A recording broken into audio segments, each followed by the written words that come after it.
Hey everyone, this is John from EastCoastArmory.com and I'm here today with another 1/6 scale model review video for this Trumpeter Type 63 107mm MLRS. Or at least that's what I think and hope what's inside this box over here, because I've yet to open this thing, and so this is going to be a revealing experience for us all, which should hopefully you'll find a cool video. Like I just stated before, it is the PLA Type 63 107mm Multiple Launch Rocket System, or MLRS.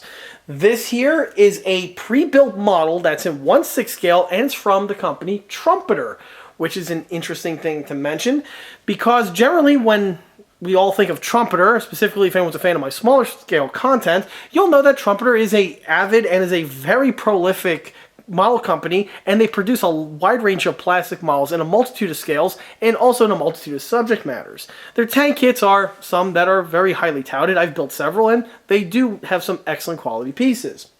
Well, in addition to working on stuff from anything from 144 to 135 and even 116, it looks like they've started to tiptoe into the 1/6 scale industry now, and they've done it with this set that we have right here. What's also really cool is that Trumpeter went ahead and took a page out of Dragon, where they released this model here in two formats. We have this version here, which is the fully assembled, built, painted, and ready for display model, but they also went ahead and released the exact same model, but as an unassembled plastic kit. What else is also interesting is that I was totally unaware that these things even existed in either configuration. And to make matters even worse on my part, is that these things have been on the market now for about 10 years. You could have fooled me. In fact, not only did I not know about this kit or this release over here, but apparently neither has anyone else, because as far as I know, I haven't seen any real reviews or buzz about these things on the net, and in addition to just on YouTube, even on the various 1/6 scale modeling forums and even action figure forums, which in my opinion is a complete travesty, because this was a really cool set. I stumbled into these during the summer when I was designing my own MLRS in 1/6 scale as a kit, but that's a topic for another video. And while I was going through the research and development of that, I stumbled into these over here, and I'm like, this is awesome. This is very similar to basically the type of releases that we saw back in the early mid-2000s when 1/6 scale was really popular, and you had a lot of really cool, interesting pieces came out. In fact, one other model review video that I did recently was for the Dragon and Dreams Metal Nebelwerfer artillery set, and this basically is just following in the exact same format, although that one was only made as a pre-built model, while this one here, it's both configurations, pre-built and also plastic, or in an unassembled plastic model kit format.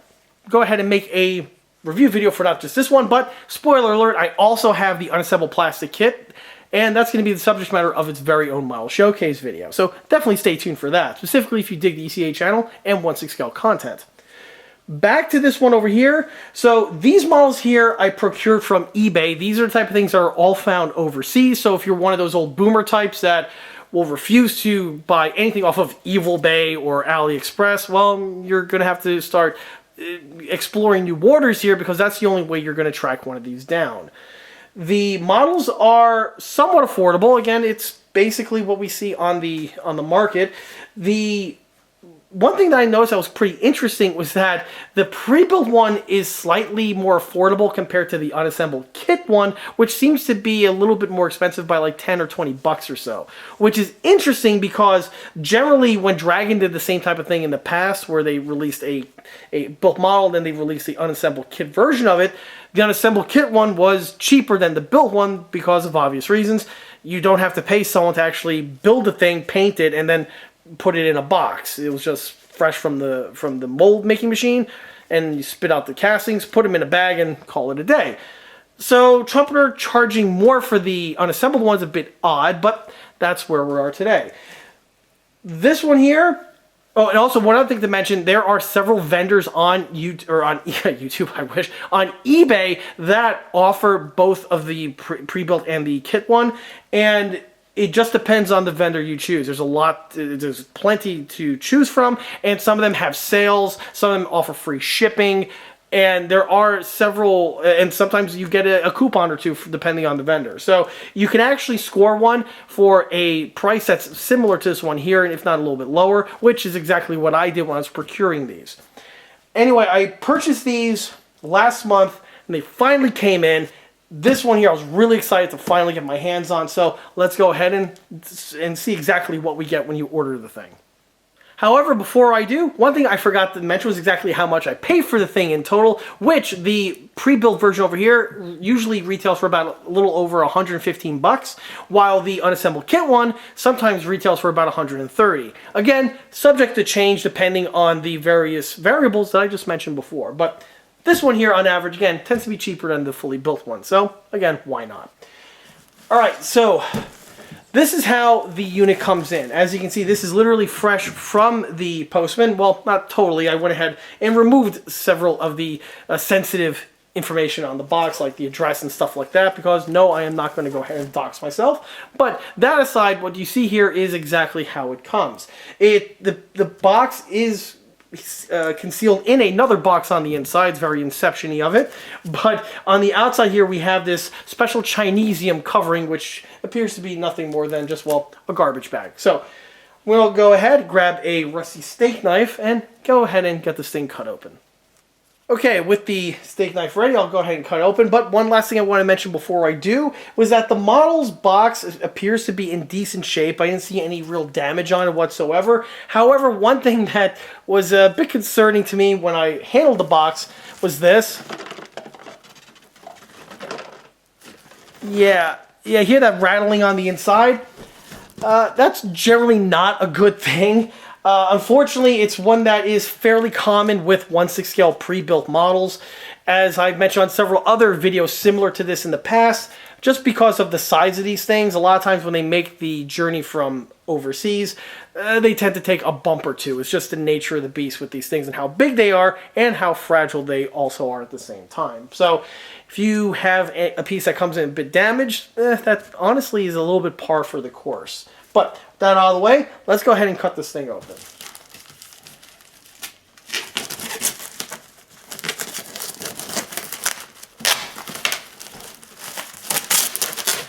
Ooh, that's pretty cool.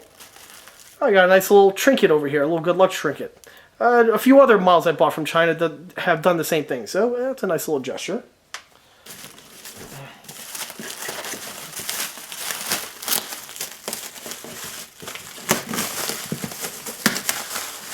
Alright, so it looks like on the inside here we have a actual manufacturer's carton.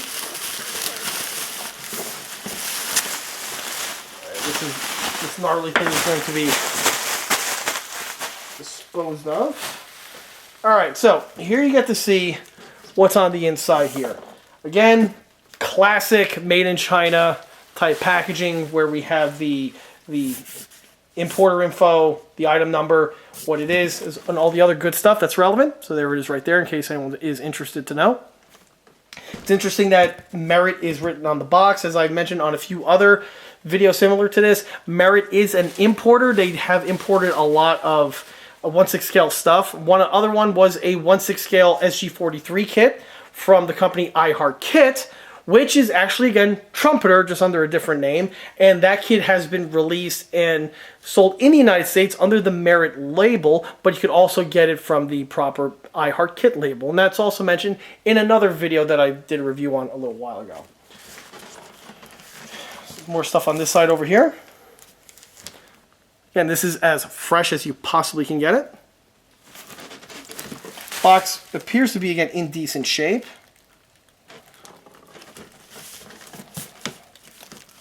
Tape stripped on the bottom, but that shouldn't be too much of an issue. I'm going to go ahead and presume this is the top over here, just with the way the orientation is on the verbiage on the box. So let's go ahead and actually crack into this. Alright, it's time to open up the Ark of the Covenant here.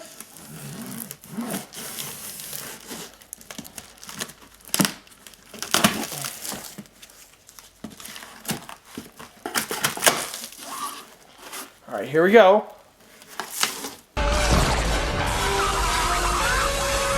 Alright, so with this opened up, this definitely is something that takes me back to the heyday of the mid-2000s with stuff from like 21st Century Toys and Dragon and models along those lines.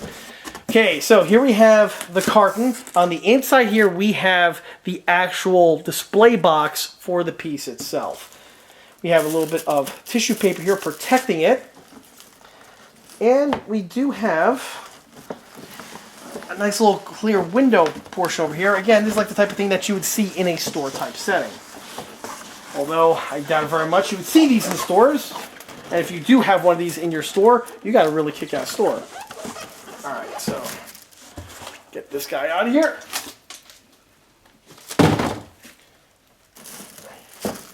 Here's the protective tissue paper here. Get it out of the way.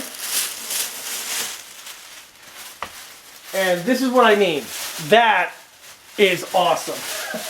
This takes me back to, again, the good old days of 21st Century Toys and Hasbro, when you would actually walk into a place like Toys R Us and actually see stuff like this on the shelves, and you would just get all hyped up because it was a really cool feeling. It was like you were on the hunt and you finally snatched something really cool. Or you walk into a store not expecting, or not knowing what you're going to expect, and then stumbling into something like this. Oh, you guys, a lot of you younger guys have no idea what that's like. It was a really cool thing back in the day, specifically if you were a 1/6 scale guy. Okay, with the outer carton out of the way, you get to see just how big the box actually is. And the carton was actually quite substantial in size. So much so, it was actually kind of tricky to go ahead and get it on the table here all in frame so I could film it. Usually I have this type of an issue with 1/16 scale tanks for reasons that are very similar. But here you get to see the thing now in this type of format. Actually, let me readjust the camera so you get it even in better light. Alright, that should work a bit better. Alright, so here you get to see the graphic design here on the box. We have a cool little windowed section over here, and you can actually see the thing on the inside. Again, nice showmanship. The graphic design is pretty simple, but again, definitely effective. Looks the part. This here is the Merit logo right over there. Like I mentioned before, this thing is distributed by Merit International in the United States. I'm not sure if other versions of this thing exist in the pre-built format with the Trumpeter logo, but the Trumpeter kit that I do have off camera does have the Trumpeter logo on it. And also, if memory serves, I believe on eBay when you buy these things, the sample photo does have the Trumpeter logo.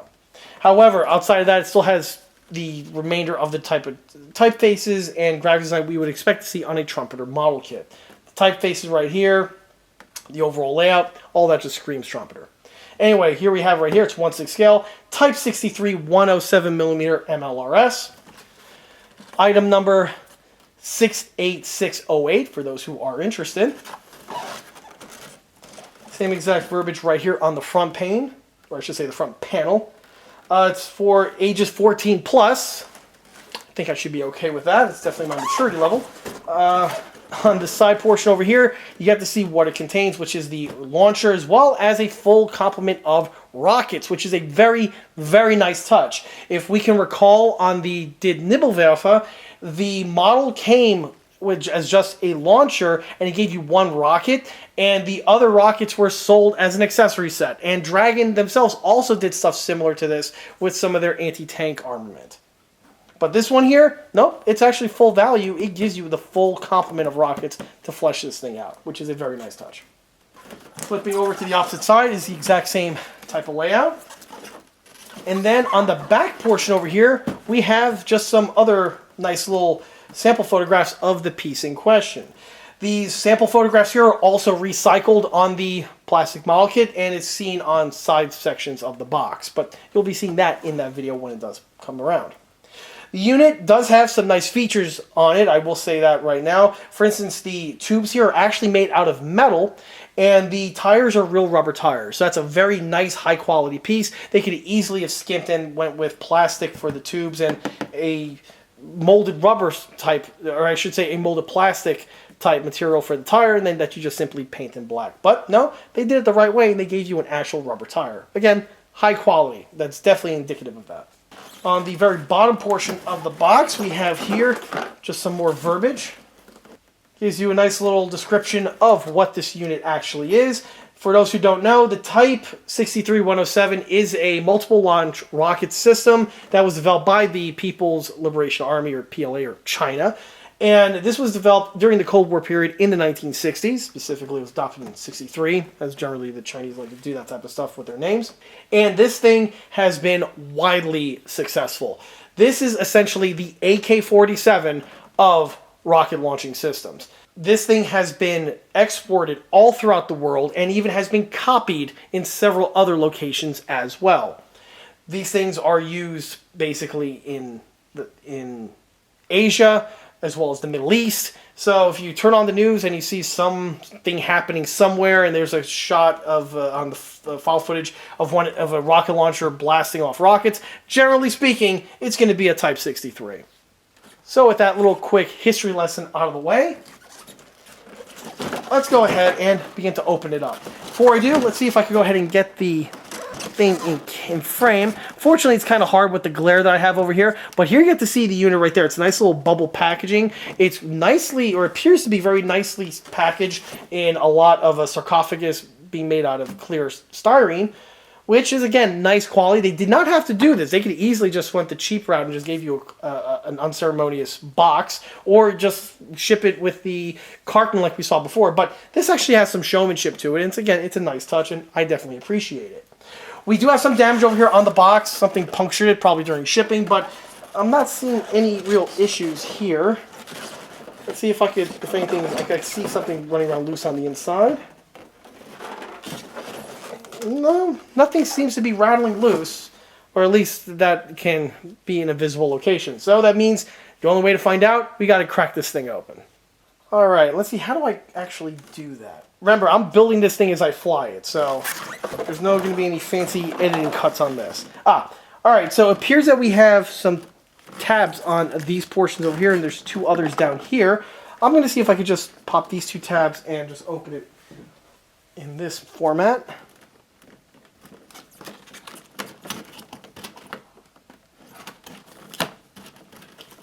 Right, there's no tape or anything holding these together. Sometimes there are on some other model similar to this that I've purchased in the past. Okay, so this guy just swings open, and wow, yeah, this definitely takes me back again to the old 21st century days.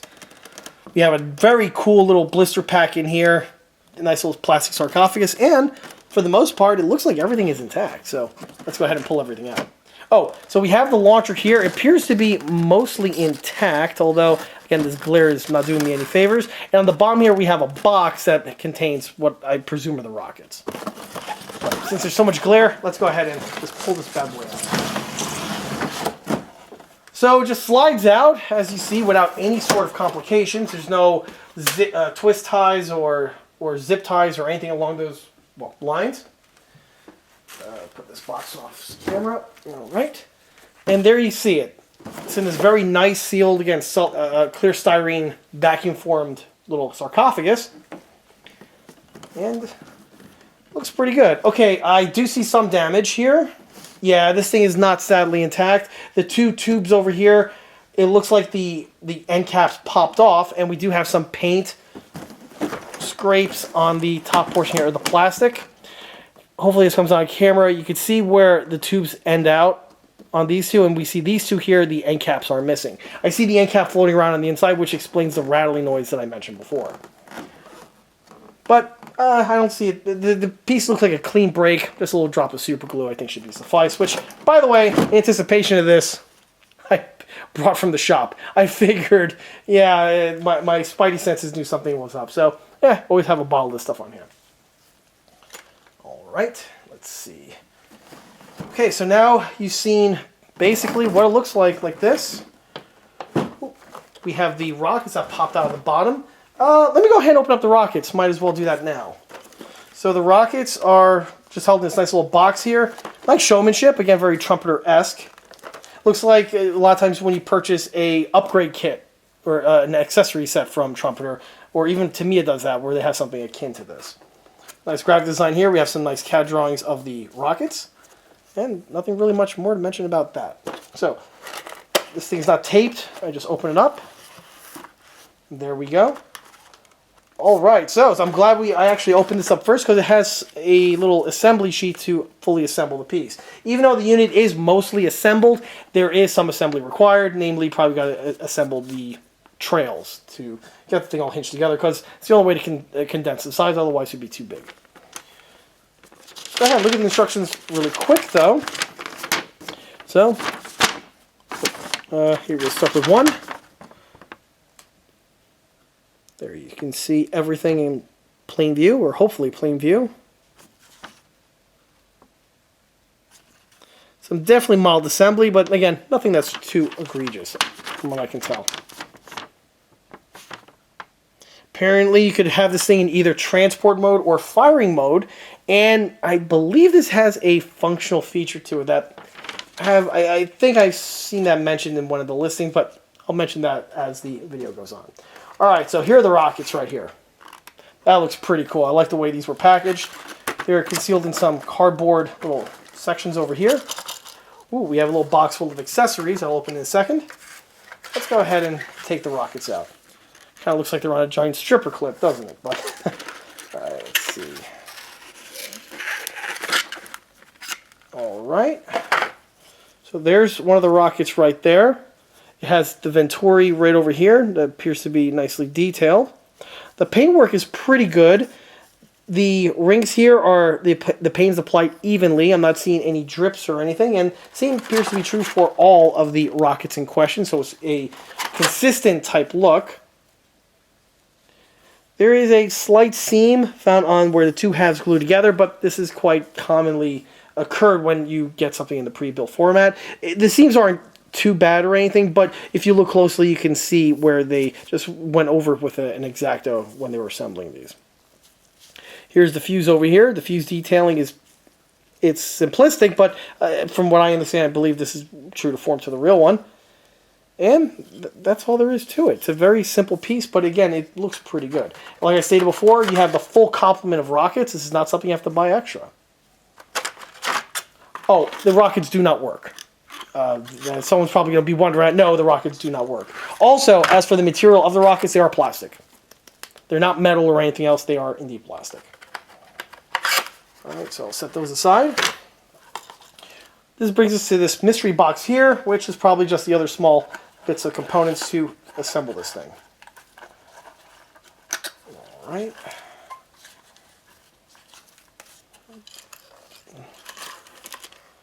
And there we have it. That's all that's in the box here is this little baggie. And concealed inside the baggie are the trail shovel sections that dig into the dirt, as well as a tow hitch and a few other little small odds and ends. Everything is thoroughly painted. This is not just left in its El Natural plastic color, but it does have a coat of paint on it, and the paint seems to be through and through, which is a nice touch. I'm not sure if the piece is weathered, or at least not these components are. I do see some what appears to be airbrushing done for powder fouling on the rocket tubes themselves, which you'll see once I get into frame. But outside of that, there's no other type of weathering found in this piece. It's pretty much what you see is what you get. Alright, let's put this off camera. This off camera. And let's go ahead and get to the main event. Okay, so the unit is a clamshell type assembly, and in order to open it, you do have to cut these metal wires over here. I see 2 on this section and 2 more over here. This does 2 things. First, it keeps the trails and everything where they need to be in the plastic sarcophagus, and it also keeps the plastic sarcophagus as one complete unit. Pretty efficient in how that's done, but I need to go ahead and open that up.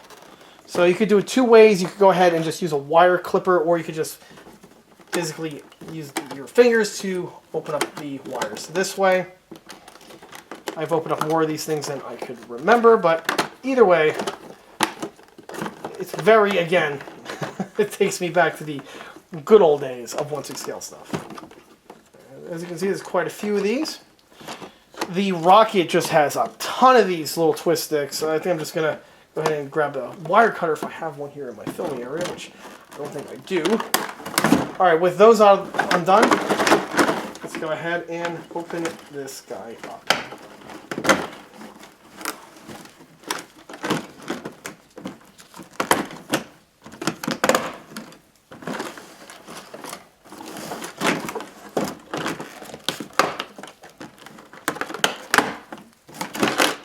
All right, so that's that.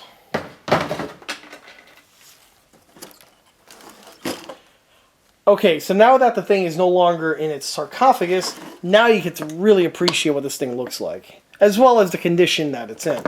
So here you get to see the rocket tubes themselves. Note, these are the two missing sections I was referencing before, and we have them right here. And the other one is completely trashed right here. All right, so that puts a ding on that. Are there any little shards of plastic running around? Nope.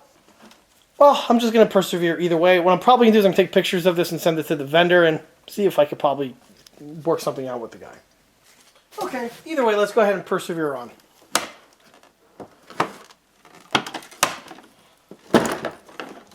Now I'm not screwed around. I got a wire cutter over here.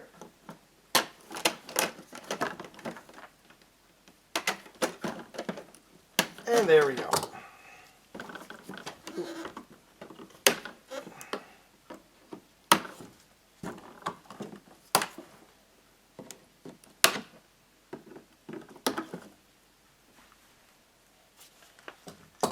Okay. Ooh, looks like there was some more damage right over here. There's some kind of an appendage that would have been this area, and that clearly has snapped off. It's going to be interesting to see exactly where the little fragments are, because everything was in the box, so that's going to be something this video is going to progress with a little bit further.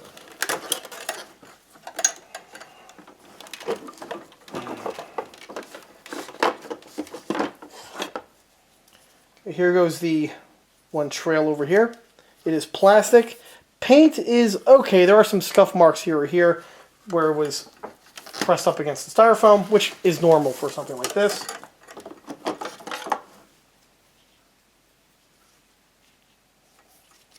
Here's the other unit. These appear to be metal, but I'm not sure. More investigating on that will come. Okay, with the trails out of the way.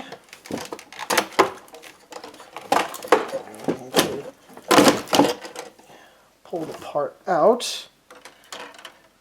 Yep, alright, so there's the rocket launcher. Unfortunately, the missing parts are nowhere to be found. Oh, nope, here's one. Here's the, it looks like an optic right here. It's that what goes into over here.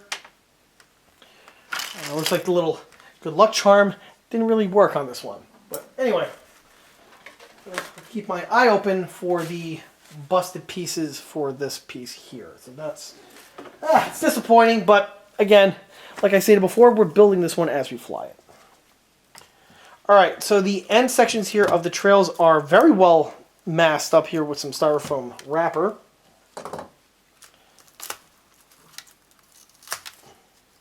Before I do that, let's go ahead and take a look at this thing now that's out of the box. So it has that PLA green color to it, which is something that, of course, would be true to form to the real one. We do have some airbrushing soot over here, as I referenced before. The color, it's like an off, it's not really like a black, but it's like an off green type color that they use for that. The rest of the piece is very nicely detailed. The cage section over here with the perforations in it. We have the rear section with the little electrodes that it also snap the rockets in place. The rockets apparently do fit into this thing, which we'll be looking at as the video goes on. But the other thing that's really cool, and it's partially broken at this time, but the crank handles actually work on this thing, which is very impressive. So is this thing still tied up any further? No? Okay. So, like for instance, right here, the rotation system, the windage system, does work. Right now, it's currently not in place. It looks like it just popped off, so a quick little drop of super glue on that will fix that. And I think the elevation will work too, if I'm not mistaken. I think I see a gearbox in here, but more investigation on that is to come. Yeah, we can see the gear right there. Yeah, I think this thing actually cranks up and down. Alright, so from here, the tires, again, real rubber tires. We have the thread pattern of the rim, which kind of looks a lot like the one on the Nebuvalve. It's like they copied it completely, which I'm not too surprised. We have some linkages. We have a bunch of other little gizmos on this thing, the brakes for the wheels. All that appears to be functional. Yeah, these things here looks like they can pivot down. I don't want to break anything. I have to mess around with this. Remember, this is literally the first time seeing it. So that's something to consider. All right, so I'm going to go ahead and use the clipper over here to go ahead and open this up.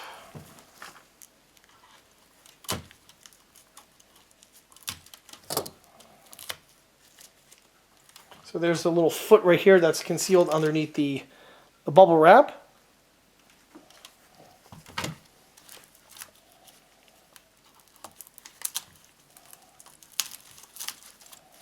There's another one over here. Oh, one other thing I wanted to mention for the tires, this looks like something that you can actually have it getting towed.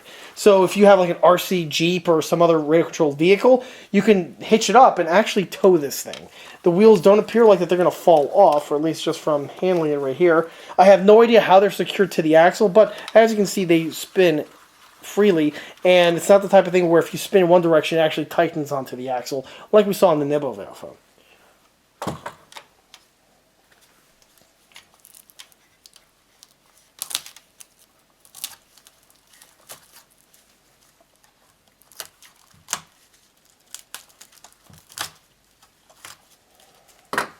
Okay, so there we have it. That is one Fred but damaged Type 63.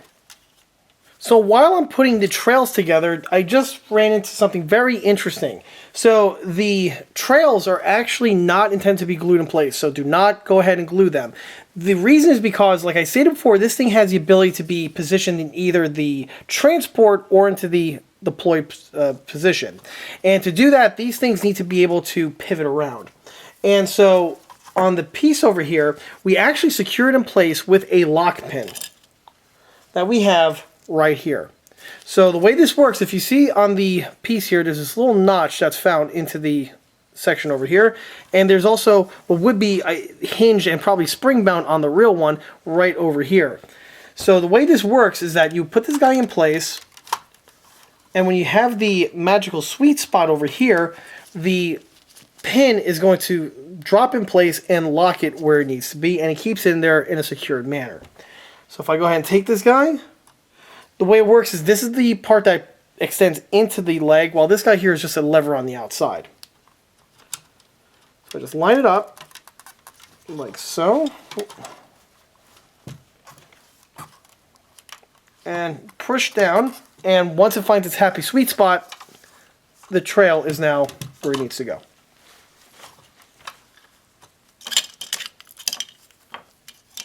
At this point here, you can hook it up to the tow hitch, which I believe opens up. Yep, look at that. It opens, it's hinged. So that's a cool little feature.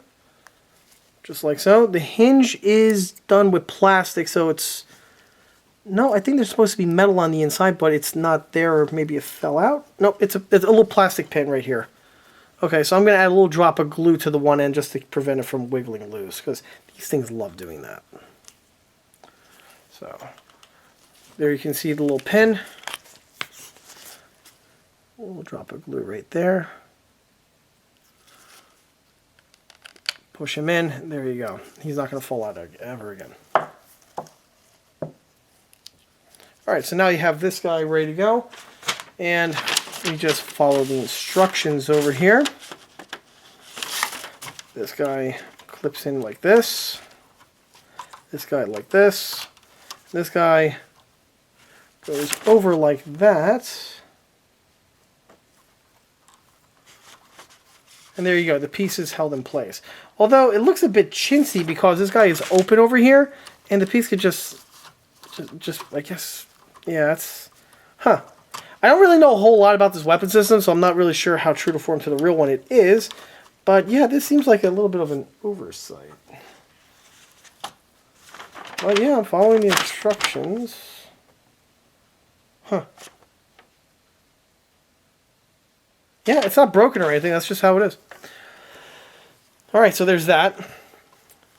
And as for the trails over here, these guys get locked into place like this. So, okay, I see how it works. All right, so these guys here slide in to these two little slits found on the spade section. They slide on like that, and then we have these fasteners over here that secure that in place. So this guy here goes in this way, cuts all the way across to the other side. And then you have a corresponding fastener on the other end that plugs it together. It's probably easily done without it being on camera. And after a moment or two, the piece is installed. I'm not going to lie, it's pretty chintzy. It doesn't exactly give you a whole lot of confidence. This appears to be something that would have been better for smaller scale, or if you're going to build it as one format or another. But if you're going to actually have the thing and display it either in the open or closed position and do it on the fly, this is definitely something that could use some revisement. So here you can see what the fastener looks like here. It's just this plastic peg with some detailing on it, and we have this tiny little portion right over here. On the corresponding side, you're supposed to take this little guy and plug him in like that. And this keeps the guy where he needs to be. The problem is that it's really fiddly. This is very frail and small. This is the type of thing that works great if you're going to glue it. If you're going to glue it in keep it in this permanent position, it's not going to be a problem. But if you're going to want to have this thing where you could switch it in display modes, this is just asking to get lost and or broken. So that's one ding I do see with the model right there. The lock pin system, again, chintzy. In my opinion, it's coming very clear to me that this is one of those pieces where you pick a format on how you want to display it, and you leave it in said format, and you leave it there for the end of time. This guy, again, he just slid right out. It would have been nice if these guys were hinged, but they're not. Honestly, if I was building this, like if I was working on the kit one, which I am going to, yeah, I'm probably going to be doing some modifications to it. But at least I get to see some ideas as a dry run. This guy here gets slipped into place like here. All right, and now I found it easier to go ahead and install the nut end first. Honestly, I think I have to use my hands for this. I just can't get a good grip on it with the gloves. So that's the first one of these videos. Alright, so here's my hand over here. Plier would be very beneficial. Do I even have one on hand? One moment.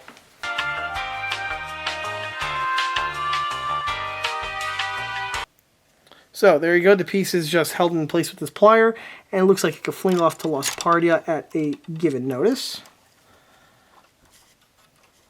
Once that's in place, you slide this guy in, and you have to line up the hole. But I mentioned this thing is extremely fiddly. Yeah. Oh boy. I wasn't kidding around. So let's try it this way. There's no way I would even think about doing this outdoors in an outdoor diorama format. Did I turn off anyone to buying this thing yet?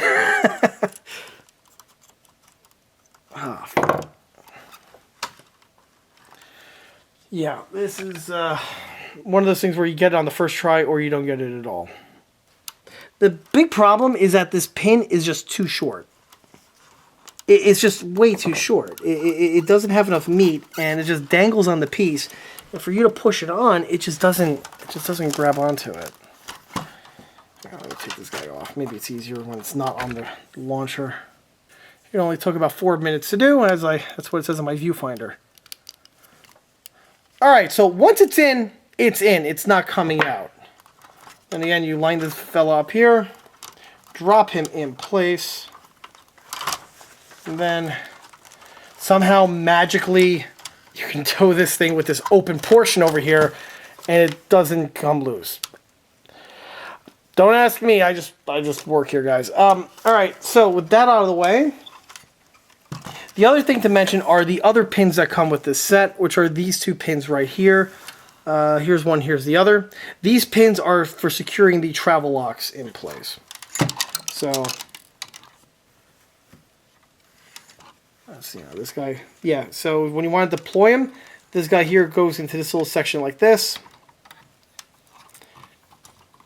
Wiggle it in place, and then finally it goes into its happy sweet spot, and this guy can no longer articulate. And to keep him in the open position, you do the same thing. And now with the pin in the way, it can't, it's restricted and it can't fall down.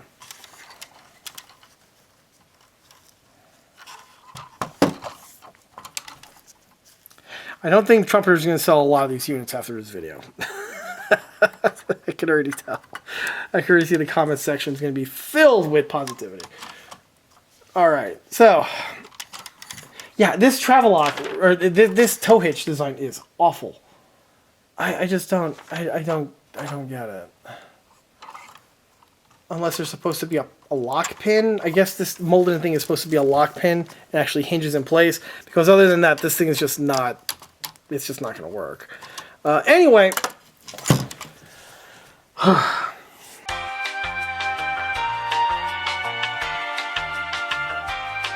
After a few moments with some super glue, as well as also with some hand fitting here and there, I was able to get the unit fully assembled and mostly repaired. I even found the missing chunk for the end section here of the rocket tube. I was able to glue it in place. However, it still needs some body work because the seam is and the crack is quite noticeable. But we'll push past that for the moment. Some of the features that this thing does have is it does have a functional elevation and rotation crank system like I mentioned before. That's actually really cool. It's really well designed, and the gearbox on the inside here appears to be extremely robust. And before I do though, let me bring the camera in closer because there's some things on here that you have to keep in mind if you're going to go ahead and start cranking on these wheels. The first is with the windage. The unit can't pivot, as we mentioned before, and it's facilitated with this little lug that we have right here. However, the lug needs to be installed by you, the builder, upon opening it from the box. A small little drop of super glue and the piece will plug in. Sounds simple, however, you have to line up all of these little angles in order to get the thing to snap in place, and to make matters difficult, the tires is in the way. If the tire was in the way, it would really simplify the job, but unfortunately, you can't exactly remove the tire, or at least I don't see a way to do so. Once the piece is plugged on, you are going to have some glue there in order to keep the thing in place. The other thing to mention involves the elevation. So the elevation on this model over here is controlled by not this giant wheel section, but actually with the small crank. And something else to bear in mind is that the unit does have a double travel lock system, where in the back we have those pins that secure the rear legs in place, but the front does have some front legs that are held in place as well. And that's what these two mechanisms here and here are. Now on the unit, you would have a pull pin system and these would fall down. On the model here, these are just detailing and are not functional in that regard, but the piece does fit into this area over here like you see. And when you're adjusting the elevation, you're going to forget about these. You could forget that these things are in the open position and it locks everything up and you could potentially break it. So bear that in mind. So what you're going to do is you're just going to get this guy here and pivot him out of the way like so. Again, there's no other retention pins required to do that. Yes, the stupid trail fell off. Don't get me started on that. Anyway, with these guys in the down position, you could then go ahead and grab this guy over here and you could crank him up and down. That's really cool. That's the first time I have one of these 1/6 scale artillery pieces that actually do that. Or I should say from one of these type of manufacturers. Everyone else, myself included, when I even design my own artillery pieces, I have the crank wheels there, but they're just for detailing. And this one actually makes it work. So, seems like I gotta up my game a bit on my designs. Either way, this is actually very nicely engineered. Okay, so that's the elevation. Let's see if the rotation works. I glued the piece in place before. Hopefully the glue is fully set by now. And, well, we're going to find out one way or the other. it's working. And it's working pretty reliably. So again, this is actually where the unit definitely has some strong suits to it. Here I have one of the trails ready to go, but I just wanted to show this on camera because there's one thing that you need to know. So the first thing I did, I removed that lock pin from before. The pieces are over here off camera.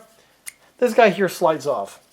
Then you need to go ahead and line the trail back up to the position it was before, but before how we had the unit rotated this way, where the arm bends inward to connect to that tow hitch device, when you're in the fire mode, you actually have to rotate 180 degrees so that the arms are going away from the center portion of the launcher.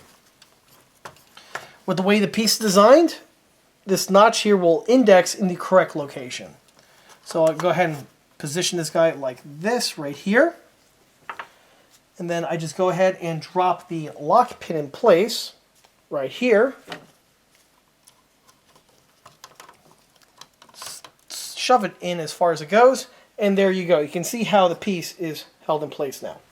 From here, you take the spade and you go ahead and line up in this format here where the flat side is towards the back of the launcher, and this guy snaps into this portion here of the trail.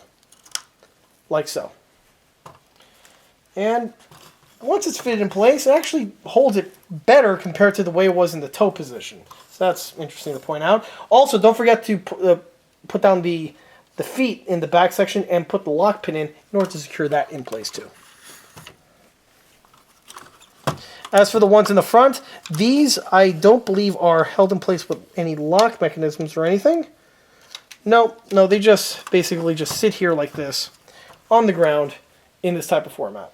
The undercarriage does have some other brake and lock mechanisms that are used to elevate this unit on the real one so that the wheels aren't touching the ground. However, on the model here, they're non-functional and are there just for looks and are in the permanently stowed state.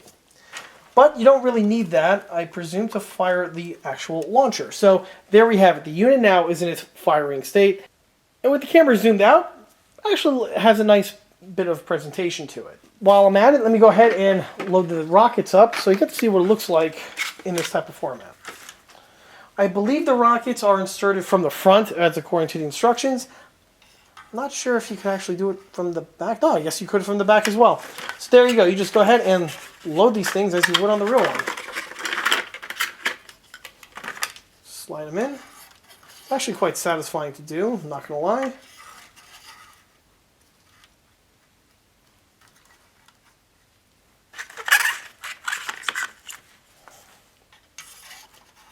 And basically you get the drift.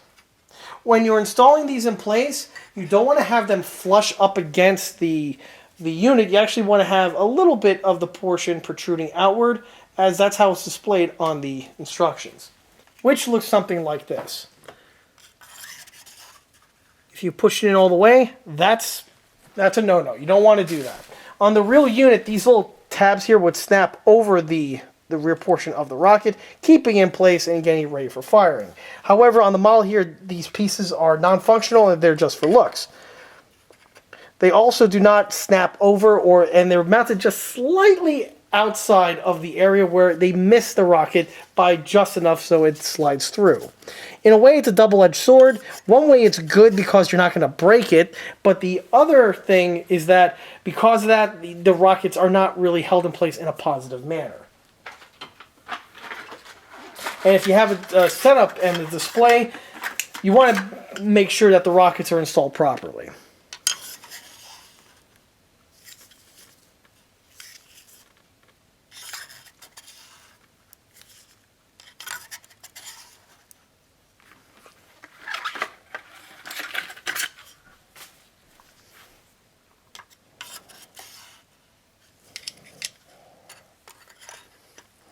If they are over-inserted, it's not a problem. You can just push on the other end with a pencil or something, and you can line it up to the appropriate way.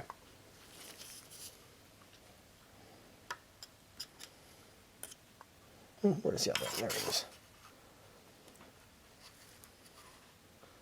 So basically what you see here is how the rockets are fitted in place. It has a pretty cool presentation to it, I'm not going to lie. And again, it does the job for what it needs to be. And there we have it. There's the unit now fully assembled, and now you've seen everything there is to it. Normally at this time, I would go ahead and take this model outdoors and you get to see what it looks like in an outdoor setting, which would actually look really nice. Unfortunately, when I'm filming this, I have about 3 feet of snow outside, and I'm not going to go ahead and do that. So, so you have to just imagine at this point here, I'm ready to lob some rockets at some capitalist pigs and or some infidels. But either way, what are my final thoughts on this piece? Honestly, it does have some disappointments to it. I am a little bit disappointed with the model in that it did come in damaged, and with this damage over here, it's the type of thing that I have to do body work, and to do body work, I have to paint it, and to paint that, I have to paint the whole thing. So that's a bummer. And the idea was that I bought 2 of these units. This one's the built one, to have as just an example of the built unit in my collection, and the other one I was just going to build it as a model kit and weather it and do all that good stuff to that unit. It was a cool way to compare and contrast. Unfortunately, with this one coming in damaged like that, that kind of puts a ding in it. As for the quality of the part, so let's just say, for the sake of argument, that part's not broken. This piece is as intact and as perfect as it can be. I still have some disappointment with it. The first is with the chintzy nature of the conversion from firing to transport. If you're going to just stick and keep with it exclusively out of the box, it's not really going to work like that. It's too chintzy. Even handling around these stupid pins like to work themselves loose. There's no retention on them, and it's just going to fall apart. Configuration. That tow hitch leaves some room for improvement. There is no positive engagement on this side over here that keeps the thing secured in place, and just wants to wobble or roll over the place. Even just maneuvering around the table, the thing wants to fall apart. So that's a problem. Now, are all of these problems something that can be resolved? Absolutely. That's not at all a deal breaker whatsoever. And in my opinion, which is why probably it's best to go with the kit version, because you can make said modifications to it, and it's a bit easier to do it compared to the fully built counterpart. But you can still do it to the fully built counterpart if you so deem fit. The idea of these units here is that you just want something that's ready to go out of the box, no fuss required. Open up the box, plug it together, put it on display with your figures, and call it a day. And for that, it does do that. It does. Where the complications come in is when you want to go ahead and change configurations on it. That's when it becomes a problem. So one way around it is, if you don't want to do any of those modifications, honestly, you buy 2 of these units. One you have in the firing mode, the other you have in the transport mode, and you just call it a day in that manner. Otherwise, if you are going to want to have one of these pieces and actually have it where you can change the configuration, you may want to look into making some modifications to the piece, which takes away from the collector nature of it, because now you're messing with it and you're going down another path with it.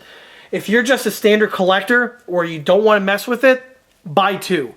One keep in transport, other keep in firing, and leave it in that manner and call it a day.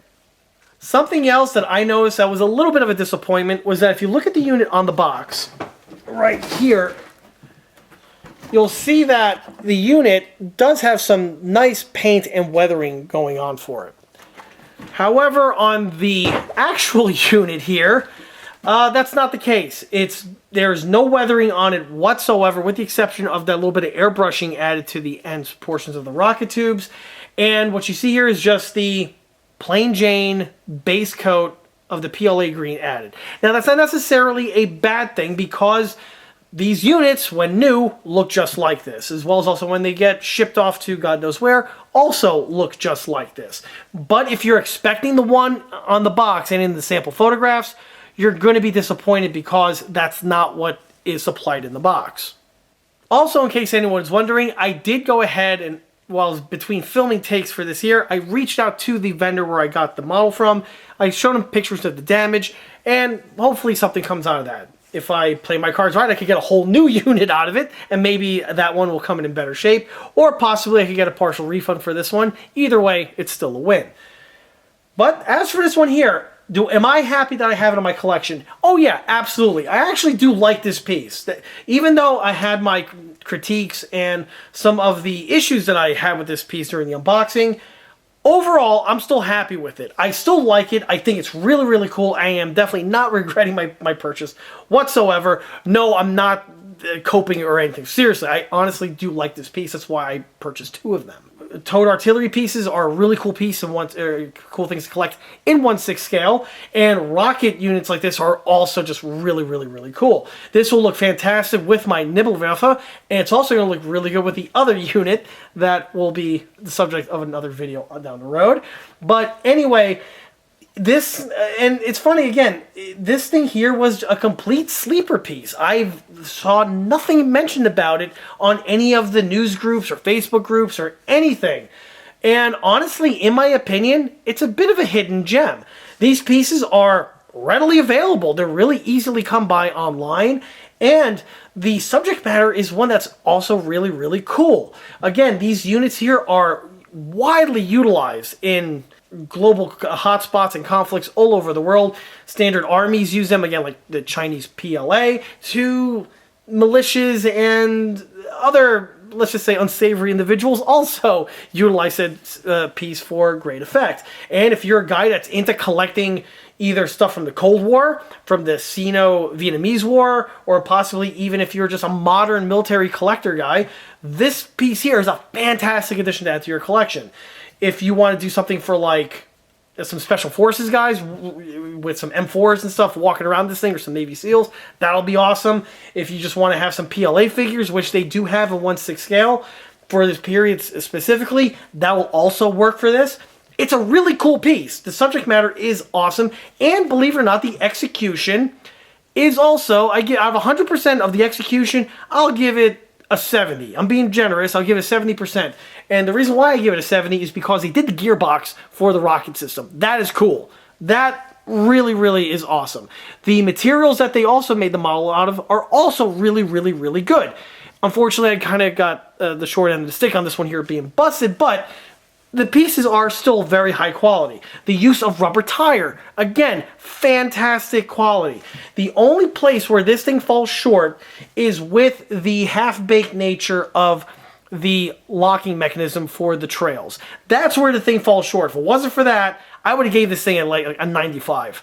But with the chintzy nature of these pieces back here, it drops it down to at least a 70 or a 75. So, yeah, that's like the please see me type thing that you would get on a test in school that you really hated. Or even worse, you call your parents. Yeah, that's where we're at with this. It's a really cool piece. I still really enjoy it. It can be better, but again, if you're looking for just a shelf display piece, this is one of those situations where pick one and go with it. If you want to have one in fire mode, permanently assemble in fire mode. If you want to have one in transport mode, permanently assemble it in transport mode. And if you don't know which one you want, buy two. They're not that expensive, and you actually get quite a bit of kit for what it is. The size is pretty decent. This thing is actually a very nice size, and again, my collection is definitely going to be happy that I have it. Hopefully, we'll see what happens with this piece over here. I'll definitely make an addendum to this when I do the other Type 63. And, well, that's more information to discuss in that video. As I mentioned several times in this video, this model really does encapsulate what it was like during the golden era of 1/6 scale model collecting, where you would go ahead and you would find a really cool piece like this that was pre-built, assembled, and ready for display, and you rolled the dice if it was broken or not when you got it. That was still true back then. And this thing here really does bring that back in fold. If you were into collecting action figures back during that era, I would recommend getting one of these just so you could basically relive that experience. Fantastic piece in that regard. One thing I do want to circle back to, what I was hinting towards before, was again the availability. A common email that I get, either from people who stumble into my work on Facebook or on YouTube, or also I see it commonly sometimes in the comment sections, is they'll find a video of one of my 1/6 scale pieces, and they'll go ahead and write something along the lines of, wow, that was really cool. I really want one. Where do I find it? I heard the store sold it at one point in time, but I can't find them anymore. Can you help me out? And unfortunately, with those individuals, you missed the party. That's all there is to it. A lot of those models have been out of production now in excess of 15 years, and the availability has basically dried up. And the only way you're going to track one down is either on a swap meet or on eBay or something along those lines, and the price you're going to find them with is going to be what you find them with. Well, Good news is that's not the case with these over here. These ones, they're there, and there's a bunch of them, and they're really easily found, and when they're found again, the price is manageable. 115 bucks, give or take, is a bargain for something like this, specifically in 1/6 scale. If you're looking for something cool to add to your 1/6 scale collection, right here, right here, in front of you. Again, if you wanted to know what it was like back in 2005 and 2007, right here, this is where we're at. If you want to get that type of a piece to add to your collection, you'll be a fool not to go ahead and pick one of these up, or possibly two up for that matter. Maybe three, and you go ahead and sell one. Who knows? But either way, these are the type of pieces that, mark my words, 5, 10, 15 years from now, they're going to be sought after, and you're going to have someone writing in a comment section in the future, wow, that's cool, I wish I would have snagged one, or something along those lines. But anyway, or it'll be a Johnny come lately. Oh, wow, they're cool, where do I find them? I've looked, I can't find them. Either way, if you want one, no time like the present, snag one while you can. And with that, that wraps up this 1/6 scale model review video for the Trumpeter Chinese PLA Type 63 107mm MLRS. If you like this video, be sure to subscribe to this channel, where it's a great way to keep up to date on new posts of content, being other 1/6 scale model review videos like this one over here, or my other type of content consisting of smaller scale model showcase videos and larger scale project update videos when they get posted.